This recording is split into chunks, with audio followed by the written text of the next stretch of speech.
Provavelmente você assistiu Ainda Estou Aqui e não se lembra ou até mesmo não conseguiu compreender qual é o contexto político e histórico do Brasil na época desse filme, que é uma história real, que conta a história do sumiço do engenheiro Rubens Paiva e da luta de sua família para o reconhecimento de que seu sumiço foi sim responsabilidade do Estado. Se tu quer entender um pouco o que estava acontecendo naquele filme e muito mais para tu estudar para o vestibular, pega aqui que o Plano de História vai estar no ar já já com a ditadura militar no Brasil.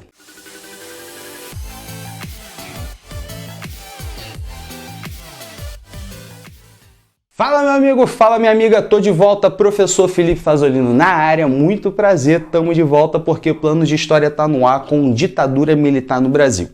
Tu vai conseguir perceber um pouco com essa aula alguns pontos, tanto que essa aula aqui é uma aula geral, ela não é uma aula específica sobre um assunto. A gente vai tratar do contexto, das repressões, até mesmo ao período da redemocratização. Então, esses poucos minutos, aproveita para você, sim, pausar e fazer pesquisa, voltar, dar play, dar um like, se inscrever, fazer um comentário, deixar pergunta, tudo, porque a aula começa agora. Se tu percebeu da história da Fernanda Torres lá, do sumiço do Rubens Paiva, você tem que entender que nessa época a ditadura militar brasileira ela está acontecendo no contexto da Guerra Fria. E aquilo que aconteceu com aquela família e com tantas outras famílias tem a relação do combate ao comunismo. Sim, aqui no Brasil, como nós éramos uma área de influência dos Estados Unidos na Guerra Fria, toda a ideia, ideologia e propaganda de combate ao comunismo chegava com muita força aqui. E essa foi muito fortemente uma característica do governo militar brasileiro, o combate ao comunismo. Então a gente está num contexto da Guerra Fria, um contexto onde, inclusive, no Brasil, antes do golpe, antes da história do filme, tá? Só para a gente ver, voltar do início, a gente tinha um governante, um presidente chamado João Goulart, o famoso Jango. Ele foi acusado de ser um presidente sindicalista, ele foi acusado de ser um presidente que iria facilitar uma revolução comunista no Brasil. Ele, João Goulart, quando leva o golpe de Estado dos militares, os militares usam como argumento um discurso salvacionista, que os militares, vão salvar o Brasil do comunismo que o João Goulart estava prestes a permitir dentro do Brasil, quando ele, João Goulart, apoiava movimentos trabalhadores, movimento dos trabalhadores do campo e por aí vai. Então a gente sabe que essa polarização de esquerda-direita, socialismo, comunismo contra o capitalismo também está dentro do Brasil e explica muito por que o golpe foi feito contra o João Goulart. Só que esse golpe ele foi feito além de junto de empresários, grupos econômicos, a gente também teve os militares. Os militares estão se fortalecendo nas últimas décadas antes do golpe de 64. Tu se lembra que eles fizeram parte da pressão política contra o Getúlio Vargas. Getúlio Vargas se matou e ele impediu um golpe com seu suicídio. Esse golpe também estava com o dedinho lá dos militares. Inclusive, deixa eu parar essa aula aqui rapidinho. Gente, se tu veio para assistir uma aula sobre esse período para concurso militar, eu não te indico essa aula para isso. Eu te indico essa aula para outras questões. Se você é um professor, está estudando para um concurso, ótimo. Se você quer um aluno que está estudando para um vestibular, perfeito. Mas essa aula não é feita para quem está estudando para concurso militar. Volta para cá. Agora, além desse fortalecimento militar, a gente tem também um apoio internacional. No caso, os militares e os empresários tiveram o apoio internacional dos Estados Unidos para o golpe. Sim, os Estados Unidos sempre estiveram de olho muito aberto para o Brasil. O Brasil é a maior economia da América Latina há muitos anos. E isso fazia com que os Estados Unidos tivessem grandes interesses aqui. E como eles estão combatendo o comunismo durante a Guerra Fria, eles não querem que aconteça aqui no Brasil o que aconteceu em Cuba a partir da Revolução Cubana, poucos anos antes desse golpe. Então os caras eles têm relatórios, eles até já chamaram o Jango, pensaram até em passar o carro nele lá mesmo nos Estados Unidos, deixar preso, a galera já pensou de tudo. Só que as coisas foram acontecendo naturalmente. Jango estava no Brasil quando o golpe militar começou a ser orquestrado pelo exército brasileiro, principalmente. Só que os Estados Unidos, também por meio da Operação Brother Sun, coloca sua marinha no nosso oceano, a área brasileira. Mas esses marinheiros, esses soldados americanos nunca desembarcaram, porque a Operação Brother Sun era para entrar em funcionamento caso houvesse resistência contra o golpe, o que não aconteceu.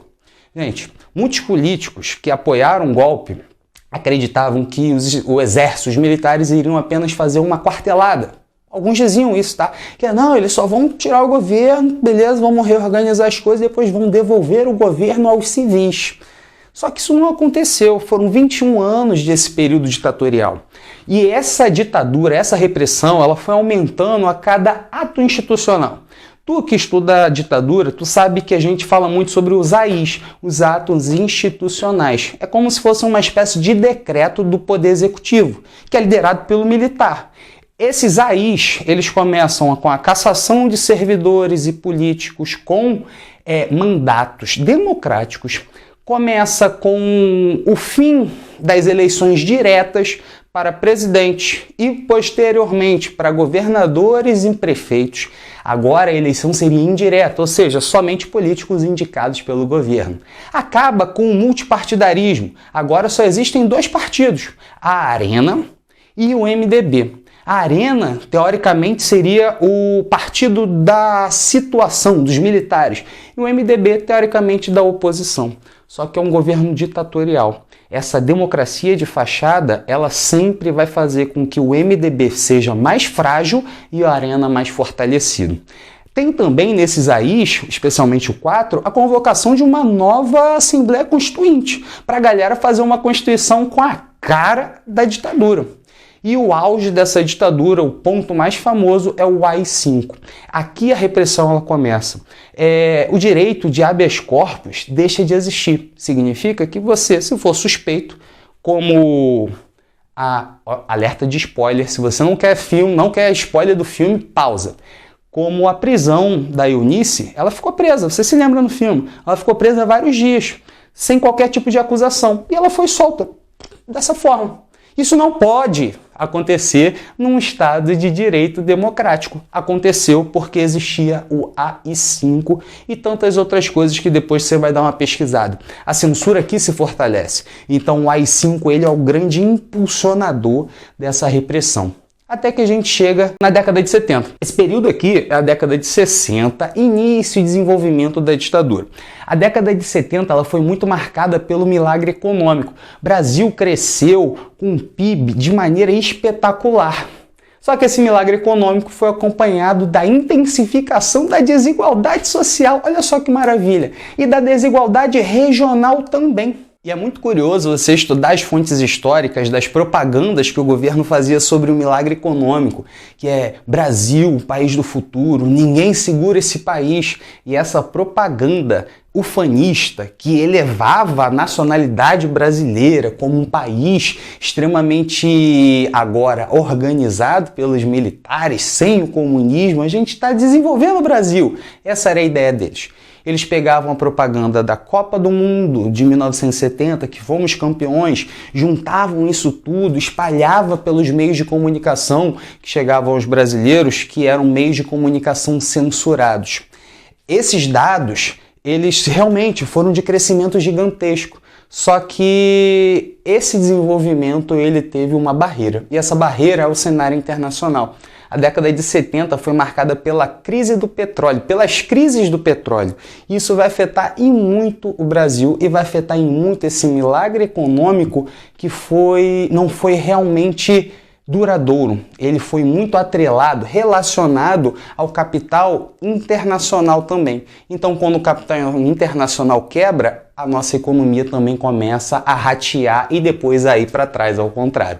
Nessa mesma época, foi a época do auge da censura, das torturas e também das propagandas que faziam isso que eu acabei de falar. Elevavam o milagre econômico e jogavam por debaixo dos panos qualquer tipo de denúncia a perseguições e a tortura.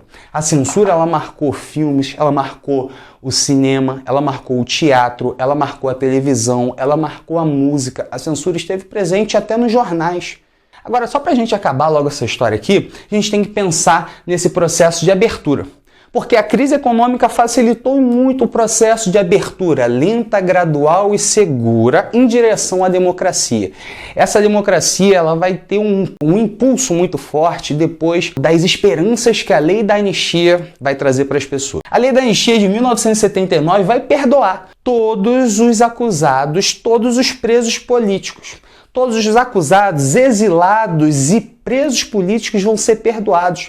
As cadeias que estavam ainda com os presos políticos, essas pessoas vão ser soltas. Os exilados vão ganhar o direito de poder retornar para o seu país. Só que, ao mesmo tempo, ela perdoa qualquer tipo de agente do Estado que tenha participado em casos de tortura e sumiço. A lei da anistia sabia muito bem o que estava acontecendo, por isso que resolveu perdoar os dois lados, o acusado de crimes políticos e aquele que faz a tortura e as prisões arbitrárias.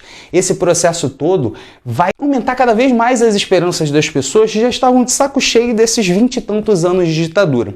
Por isso que a gente fala que o Tancredo Neves ele foi uma grande esperança para o brasileiro nessa época. Depois das campanhas das diretas já terem fracassado, a gente ficou sabendo que quem escolheria o próximo presidente seria o próprio governo. E escolheram Tancredo Neves. Só que Tancredo Neves ele nem chega a assumir realmente como presidente. Logo após a posse, ele vai direto para o hospital e ele morre. Ele morre porque ele já estava doente há muito tempo. Só que ele e outros grupos tinham muito receio de que se ele fizesse uma cirurgia, por exemplo, para sarar essa doença que ele tinha, eles poderiam perder o time e a ditadura poderia não se encerrar, poderia ser estendida. Então, muita coisa explica essa história um pouco trágica desse primeiro presidente do Brasil. O primeiro presidente realmente foi o José Sarney, vice de Tancredo Neves, que era também membro da Arena, antigo aliado dos militares. Isso já mostra como é que foi um pouco da nossa herança após a ditadura. Nosso primeiro presidente era um antigo aliado dos militares. Alguns partidos são resquícios da Arena, partido dos militares. E a gente tem também um processo de redemocratização, que foi muito fortemente marcado de novo pela tal da Comissão Nacional da Verdade. Gente, a Comissão Nacional da Verdade, ela serviu para investigar e tentar achar respostas contra as violações dos direitos humanos aqui no Brasil. Apontar acusados, buscar respostas, encontrar o paradeiro de pessoas que sumiram. Então a Comissão Nacional da Verdade, ela gerou centenas e centenas de páginas de relatórios, tem nomes de pessoas acusadas, nomes de pessoas sumidas. Sim, descobriram paradeiros, sim, descobriram culpados das mortes feitas pelos estados, pelo Estado brasileiro na época da ditadura. A Comissão Nacional, ela foi uma grande consequência da ditadura. Só que uma outra consequência da ditadura foi a década de 80, com a nossa crise econômica e a inflação, uma das maiores do planeta na época.